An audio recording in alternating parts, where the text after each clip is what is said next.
Tēnā koutou katoa, mihi atu kia koutou. Ko taranaki te maunga, ko waitara te awa, ko tiatiawa rau ko ngaitahu oku iwi, ko mururau patu rawa ko o tākau oku marae, ko raniera rawa ko Ngāniwala oku tūpuna, ko Megan Tamati-Quennell taku ingoa.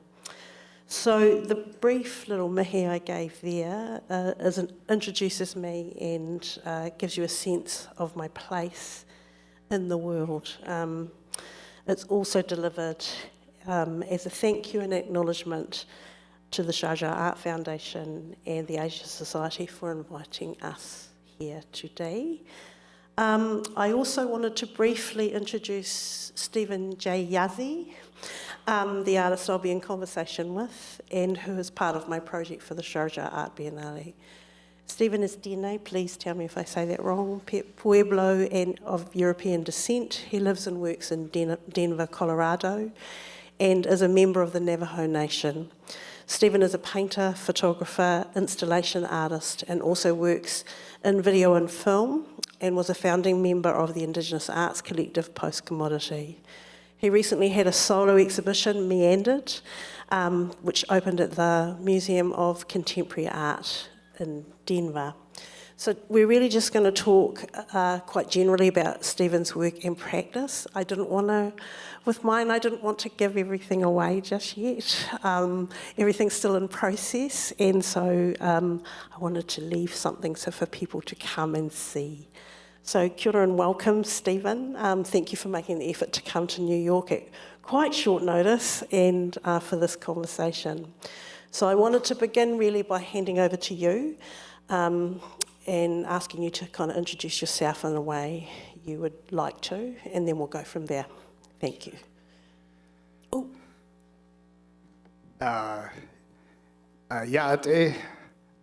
Steven John Yanishye, Belagana Nishli, Traji Dene Basaschin, Belagana Dashache, Ado Sinajini Dashanali. Hello, my name is Steven Yazzie. I am the White Man clan, born for the Turkey clan, and those are my, from my maternal side, and my paternal side is also the White Man clan and the Black Streak Wood People clan. I'm an artist, as you mentioned, from Denver, Colorado. I grew up in northern Arizona on the Navajo Reservation, and I'm very kind of familiar with that southwestern region of the United States. A lot of my work kind of comes out of that. Thank you, the foundation, for bringing me out, and thank you for the invitation to have this conversation. So, looking forward to, sharing a little bit of my practice, and also, as Megan mentioned, kind of, just a peek into some things.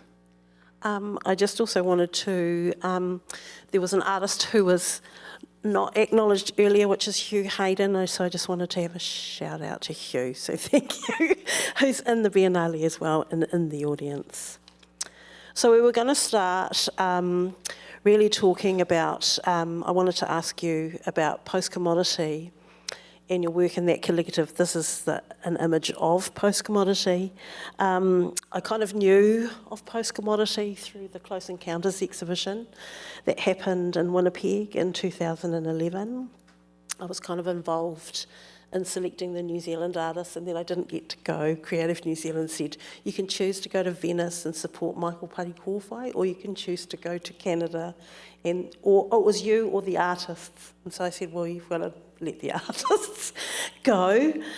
So I didn't get there, but I was kind of interested from that point in, and I think the first work I really did see was this next work that I will show, which was called Do You Remember When, at the Sydney Biennale in 2018, was it? Oh, 2000, I thought it was 2018, the Biennale. It's been a while. Okay. I was one of the founding members of Post-Commodity. That first picture was an older picture of us. Oh, that one. Yes. Yeah, that I sent you. Nathan Young, Cade Twist, and eventually Raven Chacon joined us. Just to kind of, as a kind of starting point, I know we're going to get to an image with the balloons, but there's a we really came together and maybe started conceptualizing our collaboration as far back as 2007. Right. And we were really thinking, we all kind of had different practices, or we were coming from different places. At the time, Cade was working as a policy wonk in telecommunications, so he was in a different field of practice. And Nathan was a filmmaker primarily, and then I was already a working artist, but and then Raven eventually, this was like post Cal Arts, I think, and all of them were very heavy in the noise scene, in the music and the sound scene, but we all brought different ideas and maybe strategies or approaches in the collective, and I think that's where we've found some interest. And this piece here that we're looking at, this was one of this work kind of solidified our working together, in that we had to learn how to negotiate those relationships with institutions, and also how can we create something that also involves or brings the community in. Yeah. So this piece we were invited to for a residency with the ASU, Arizona State University Ceramic Research Center. And yeah, so they had invited us in for a residency to do some work with them, and we came in as like, what are we going to do in the Ceramics Research Center? And this was close to the time that they were going to transition this space or move this space. In Sydney? It was in Tempe, Arizona. Oh. But they were going to move the collection, or they were doing something so the space was going to open up. And it got us thinking about the institution itself and where it was situated, and being that, why don't we go straight to the earth in terms of ceramics and material.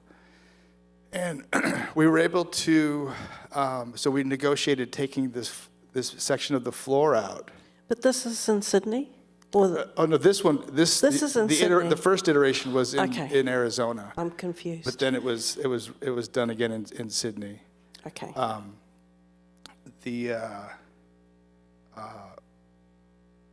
We worked. We also, in the process, we opened up the floor, right, and we exposed this earth. And in the first version, I can't remember how it played out in Sydney, but the first version of this was working with the Gila River Indian community, which was, there were community members from this same region that the museum was situated on. And we worked with a bird singer and learned the collective. We were invited to learn a public song. And so what plays through the floor is that song. Not in this one, though, in the first. Not in this one. Well, in this is the... No, this is in Sydney. This one's in Sydney. Okay, so for the first one. They look so similar. The sound coming from the floor plays... is picked up and it's mic'd. It's playing through an amplifier, and also there's a guitar leaning on the back of this piece, so that it creates this sense of feedback, or the sound of feedback. So as the space gets occupied, it also changes the vibrations and the sound of the rock, of the stone. So it becomes this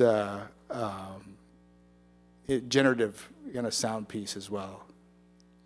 So was that, you're talking about the one in somewhere else? I'm talking about the original piece, so. Okay, so I don't know about that one at all, so I'm very sorry. I was really talking about the one in Sydney, which is the first one I kind of experienced. Sure. And I didn't know it was an iteration because that was never stated. And that was? Of course. Okay. And for me, I understood it as about listening and also kind of revealing the land that the gallery sat upon, and the idea of taking the floor out. And I think there was a song, but it was maybe to do with local. It worked with local people. Well, and just so you all know, too, I had left the collective at the point that this piece had gone in. I did not know that either. So I had moved on, but this was still I was part of the first version of this. So when you sent this to me, I was like, God, I don't remember I don't see the speaker. No, I don't think there was no guitar, as far as I knew. There was feedback, but through that microphone, and maybe there was an amp. But it was really about the song of the earth at that point. And from what I understood, it was about listening and revealing the lands on which, and had worked with local community, the Eora or Gadigal people in Sydney, that the gallery sat upon. And I think, it was quite interesting that I think there was some opposition, as I understood it, for them cutting open the floor of the gallery and removing a part of it. I think in both situations, we ran into that. It's definitely in the beginning, because we had to work with engineers and we had to really, pitch our case and talk through the reason why we wanted to do it and the value in it and the importance in it. And it went through, and so that kind of negotiating became part of, maybe it became part of a methodology with the collective, and was something that was almost expected with some of the projects that we worked on. It was such a significant work in Sydney in that it did engage local community and did talk, fundamentally about how the gallery kind of operated and what its relationship was to that land and place. Even though there were kind of land acknowledgements, it was and it was definitely a standout work of that Biennale. Can we move on to another work? Let's move on. So the next work, which I do know you were involved in, was a second work which really kind of struck me from post-commodity was called Repellent Fence. And it's been described as kind of an Indigenous response to land art.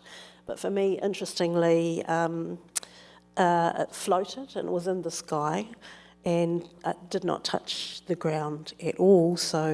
But it was, and it's been described as a monument that bidirectionally reached across the US-Mexican border as a suture which stitched together the people of the Americas, symbolically demonstrating the interconnectedness of the Western Hemisphere by recognising the land, Indigenous peoples, histories, relationships, movement and communication.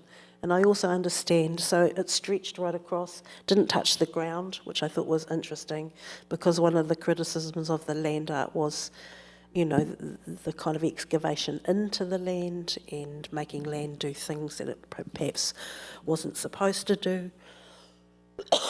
I'm sorry.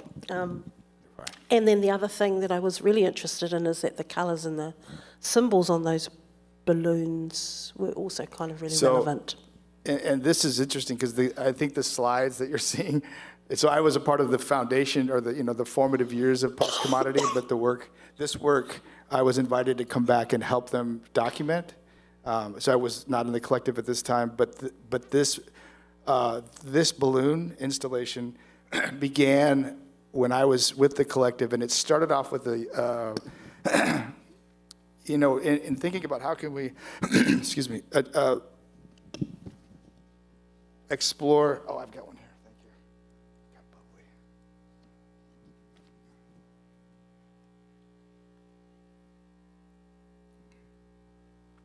bubbly. It began with this balloon. Actually, I don't know if you're familiar with it as a garden device for keeping like birds and animals out of the garden. So it's got the scare eye. It's supposed to, the garden version is just a small, 16-inch, in diameter balloon that you can hang in your garden. And so we would see these in Arizona, and people would use them in their gardens, and we just thought it was funny because after a while, the birds would all come back, and it wouldn't really have a lasting effect. But there was something about the design of that eye and we thought about what would it feel like to have it at scale, and to create something that was maybe 10 feet in diameter. And the first time we did that, we had a residency in the Czech Republic. And we just hauled this big balloon into the Czech Republic on a residency in Slavonice, and tried to find helium in the middle of nowhere, which is really hard to do. But anyway, I was invited back when when Post Commodity finally realized this piece. at the border near Nogales, that it was, it intersected, they had talked about running the length of the border, and then they had eventually came up with this design. I thought it was really interesting. They invited me back to document this. So this is one of my images from one of the drones I had. And we had a team in the US and a team on Mexico, in the Mexico side. And we were able to, and that again was, there was a lot of negotiation with even Border Patrol to be able to, have access to certain areas. But it was a community collaboration as well, because there was community partnerships in the Mexico side that were really helping, see this piece installed, and it's a kind of ephemeral moment, at that time. So I asked about the colours and symbols on the balloons. I know there's a scare eye, but there's also the colours, which I understood were kind of sacred colours. They are sacred. That have been used forever. So can you talk a little bit about that? Yeah, well, and us coming as a collective, we're all from different tribal communities. So these colors, this balloon has a couple different colors itself. I think there's a black version, but they are like sacred colors, especially for the Plains, some of the Plains tribes. For me as a Navajo, our colors are black, white, blue, and yellow, and they denote mountains and times of the day, times of our life, cycles of our life. But these, so that I know they talked about that in the coloration of these. I was going to move on to the next lot of images. More Sorry. post-commodity work that I wasn't a part of. Involved with.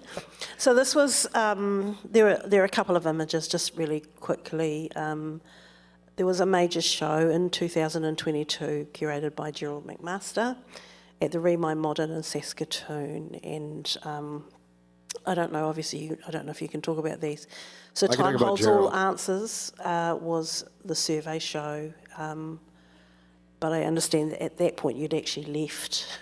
I did, but I could say, we did work with, Kate and I actually worked with Gerald McMaster's on an exhibition, a remix exhibition, I think, at the AGO in Toronto. And Gerald McMaster's, I thought, was a pretty significant curator when I was first introduced to him in his approach, in his curatorial approach in showing or presenting work that from different communities, but maybe about or something very specific about a location, but that there were two different worldviews essentially that were being shared in the space. And I thought his approach, his curatorial approach in that way was pretty interesting. So this is a second image from that time. No comment. No.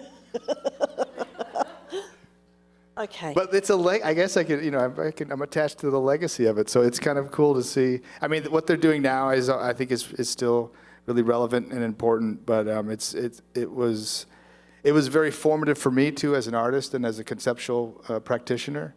To be a part of the collective, and I have a lot of fond memories working with all those guys, and we're all still friends today. And it was interesting when I approached Steven to talk to him about work for the Biennale, or to consider being part of the Biennale. I actually didn't know he was in post-commodity. I hadn't done my homework. And I have one of the other artists, Raven Kachon, who was an ex-post-commodity artist. I think you assumed I knew, but I was like, I had no idea. Raven thought it was hilarious that I didn't know. Because I actually came across your work. There was a show called Throwing Stars Over Monsters, which is the title of this photograph. And to me, it was a photograph. There were also a number of paintings that looked like they were of very kind of important, we would call them wahitapu, or kind of sacred sites, or sites of cultural significance. And so I came across your work really through a website of a show that had been held at Gerald Peter Gallery in Santa Fe. And that's kind of where I first engaged. Can you talk about the image that's on screen called... I did this one. Yeah, he did this one. Throwing Stars Over Monsters was an exhibition I had last summer, and this was this is the title image and piece for the exhibition. It included video installation, drawing and driving work, large-scale abstraction, and photography. I just started showing my photography work, and it's interesting because I don't feel like I'm a photographer. I kind of see these more as objects or constructions because of what happens in post, or even just like making sure the work that goes into finding the site. But this location, I was thinking about this idea of merging concepts and this, that we're always dealing with the overlap of so many things in our life and in our work. And this location is significant. Tebeta'i is the name in Navajo, and it's a shiprock in northwestern New Mexico. It's the translation in Navajo is bird with wings, or the winged bird, and it's a place that I would travel through or past when I was younger, and it's a culturally significant site for Dene, for Navajo people, and it's also one of many locations that has a number of stories that are associated with it, and that are all sometimes a little divergent, sometimes a little different. And I always thought it's pretty interesting to have these significant sites that from different regions of the reservation or from the community, that it's interpreted and understood in different ways. Different things. So, and just briefly, I'll tell you, the two stories that I was thinking about with this work was, and how the title happened, was how this rock was. One story was that it was the Dene, or the Navajo in the north, were kind of at odds with each other, and they asked for help and prayed to the medicine man, and the medicine man, the earth rose up like a wave and brought the Navajo people to the region that they're at today.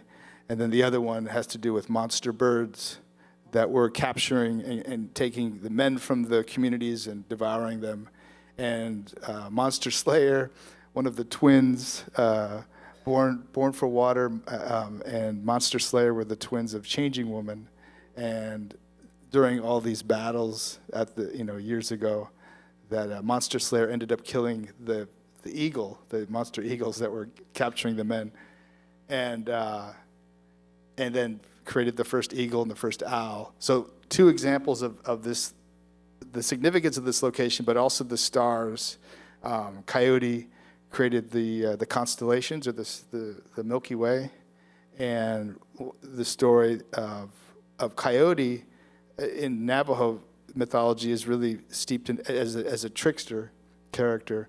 But I've always seen Coyote, or I began to see Coyote more as an innovator, or somebody that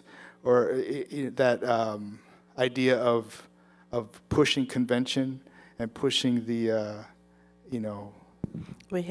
chaos. We have a similar character called Maui, who pushes everything, and someone once described him as the first artist who pushed the boundaries of everything. He slowed the sun down. He did a number of things, turned himself into a lizard, and tried to become immortal. So there's all these things that he did. So he was a shapeshifter, time traveler, and trickster, definitely. Yeah. And I'll mention that, though, because the idea of throwing stars over monsters became this.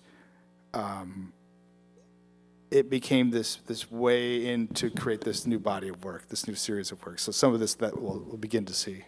So I'll just flick on to the next one. I was also interested in the giant eagles, because we also have a giant eagle that picked up people. Didn't necessarily eat them, but did pick them up and move them around. But only in the South Island. We were hungrier. I think it was. Oh, hungry. Oops, sorry. Back. Okay, so there are two other photographs in this. One of them is called How to See, this first one here.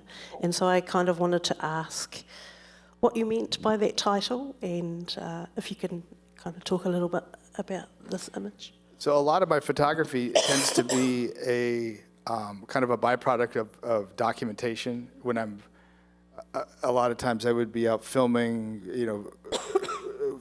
filming the landscape or shooting video or shooting drone work, and I would also just document and take photos and stills just to have as a resource. But I started thinking about locations on the Navajo reservation where I grew up that were, so there are, I think, over 500 uranium mines that have been decommissioned or closed, that aren't active anymore, but they're still, it's kind of a legacy of our impact, the human impact in tribal communities.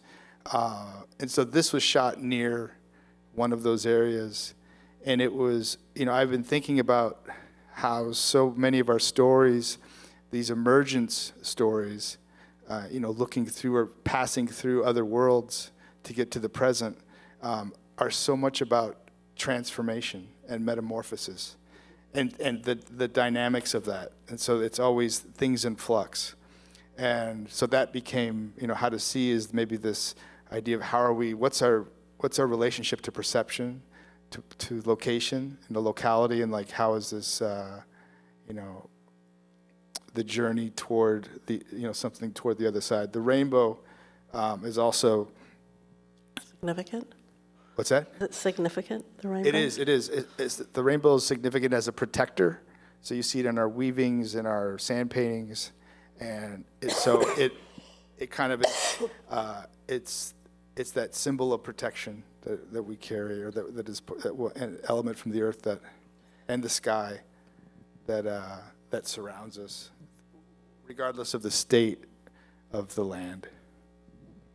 It's interesting because one of the artists I'm putting your work with in Sharjah, his family say they're descendants of the rainbow. So it's kind of an interesting kind of little connection there. Yeah. The next image is again another photograph, and it's called Falling. Again, it's obviously taken from, is it a drone photograph? Or? This one is actually shot with a different camera, but not in the air. But it is like many of the shots that I take from this vantage point. And this is a pretty common. We see it a lot now. I was just in the lobby for the exhibition that's up now here. There's a couple books, a lot of aerial photography. Yeah. But this is also related to the video. I have a video called Earthlines Deneta 1, which is a collage of natural and man-made lines, or the topographies that are, in the video it feels like falling, cascading land, but it continues on, and you're following through different regions of the reservation, but also these locations are all connected, whether it's water or mining, whether it's coal mining or uranium mining. But these specific types of views of the landscape, I think, for me, are about mapping, about surveillance, yeah, about a very specific way we manage our lands, and we look at land. And it's a very unique, view of the earth, and also, seeing the earth, from these vantage points often reveals something else, something enigmatic, or something that carries a new story. And also the colors. There's a coloration that if you were to see the whole image, there's a gradient coloration I think it's at the bottom. And they're falling. There's a rock in the river in the shot. That's not in this image. That's the reference, because the perspective, or it's composed in a way that feels like you're seeing a rock fall. That or what I saw, but but it's there. So the last images is this first one, which the final two images are paintings, your kind of very abstracted landscapes, which are really vibrantly coloured and quite gestural and have lots of energy and movement. Nice to see them that big. Yeah. So your recent paintings are described as capturing familiar yet indiscernible geological forms, rocks, rivers, flora, fauna. Can you talk a little bit about your painting practice, please, and the difference between your paintings, photography, and I know you have this drawing practice, mobile drawing practice that you have. I mean, I kind of read your paintings as much more kind of intuitive responses to landscape, and rather than kind of literal depictions, they're kind of remembered or sensed, or can you? So the paintings for me become a very different, they're very, I started moving into this kind of hallucinogenic abstraction. You know, I've been thinking about these, like they feel like hallucinations, and hallucinations for me are as close to, there's a relationship to the spiritual, right? But there's an exhibition that's up at the museum in Denver. The title is Meandered, and so I specifically use that as a tool or methodology, like in the process. All the paintings are created without, I'm not using any photographic references, although I have photos or video. And the idea with these is to create that sense of the earth, things in flux, yeah. and the feeling that this feels like it could be a location or place, but it's not specific. This feels like a rock or a tree, but maybe it's falling apart or coming together. And you're not sure, so you're in this, it's constantly in this state of transformation. Yeah. And I think that there's something that nature reveals, to me, that I want to kind of incorporate into my way of painting these. And so I'm coming up with motifs and a process, and there's not really a true formula, but and I never know how these are going to end up, but I know, but as painting can go, I get to this point and they all become, and I know when they're finished. Yeah, and I'm just in love with these right now. These are just Me too. Yeah, they're good. They're good. And there's this last one here. This is a kind of a formative one into this series. So I did this painting last summer, and this is all relatively, from the photograph to the paintings, these are all relatively new this last year. But yeah, this is kind of building into that. So there's a couple paintings that are significant in this trajectory or in this series, yeah. And they're foundational, and this definitely is one. And that's us. Thank you very much. Thank you.